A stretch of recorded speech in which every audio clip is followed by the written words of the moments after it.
Today I want to do some stuff in the nether that might include gold and bedrock.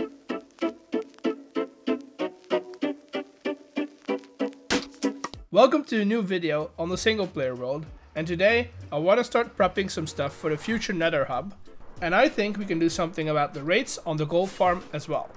First things first, we do need some stuff from the shulker monster back at the town. First thing that I want to do today is open up a bigger entrance to the wither skeleton farm. Because right now, it's through this little one block gap, and then we snake through a tunnel, we go down the scaffolding, and only then can we fly over to the farm. Well, avoiding all the angry mobs around us. So another entrance is needed for sure. First, we have to determine the center of the farm. It doesn't have to be the perfect center, but we do want it to be above the farm. And then we can take those coordinates back to the roof. Here, we can mark out a circle and start breaking the bedrock. There's a bunch of methods to do this, and I suggest you'll just look up how to do it and pick your favorite. In general, you use some pistons and some TNT combined with some other blocks and then some magic. And the perfect timing. Once you time it correctly, the bedrock's gone. It's a tedious process, and doing it for multiple blocks and a couple layers deep will take some time. Okay, I've been struggling, and I think I might have to switch up the method that I'm using, because it's a good method, but having to pillar up every time is kind of taking away unnecessary time, I guess. So I'm going to look for a horizontal design and see if that works better.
Alright, these are the last few pieces of TNT that I have, and I vastly underestimated the amount of gunpowder that we'll need for this. I looted all the farms and storage rooms in this world, and currently I have none left. So I'm going to switch up gears in this episode, and we'll be working on the gold farm first. The plan is to move the gold farm closer to the perimeter, so I can take advantage of the lack of spawning spaces that we have. So let's take it down step by step. Then we can just rebuild it closer to the hole, preferably the center of the hole, and just rebuild it, I guess. I am going to raise it up a little bit so it's not loaded when I'm running the skeleton farm.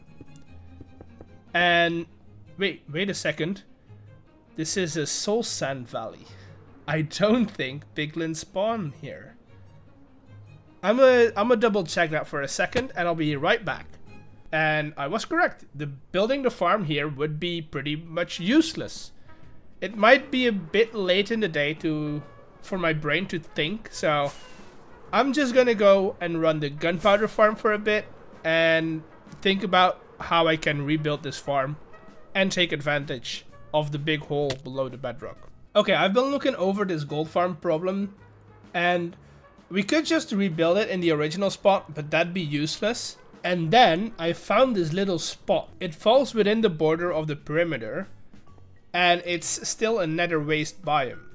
So if I stand at the center of the bedrock where we're clearing it, we can still load the farm, but nothing else is spawning because it can't. It doesn't have anywhere to spawn. And that should speed up the rates quite a bit. Now we can rebuild the farm again. If you want to see an in-depth explanation, I'll put the original one in the description below, but here's a time lapse.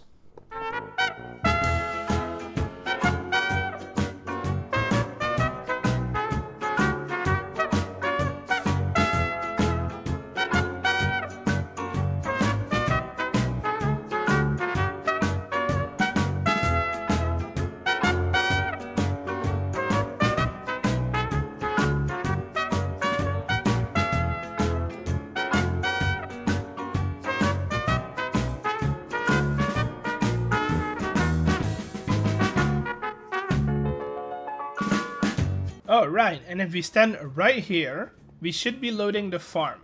Look at that. Look at all of them fall.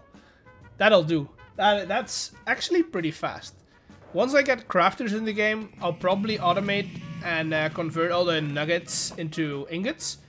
But for now, this is fine. This is actually more than fine. It's pretty good. Now I can get back to the hole. I do need some more sand, so let's fly over to the desert and collect a couple of shulkers. Back at the hole, we can craft all of this into TNT and get back to the whole boom boom thing until it's done.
And the last one is done.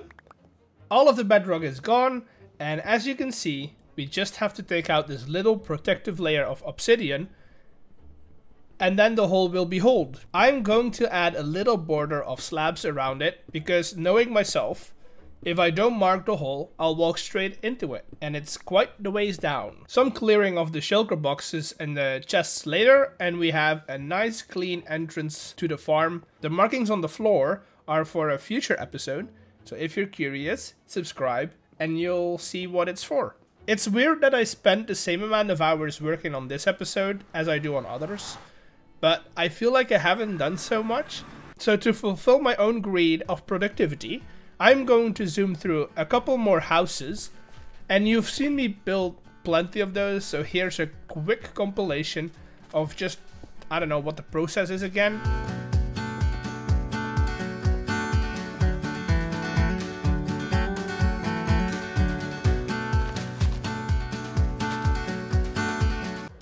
And I think that has been it.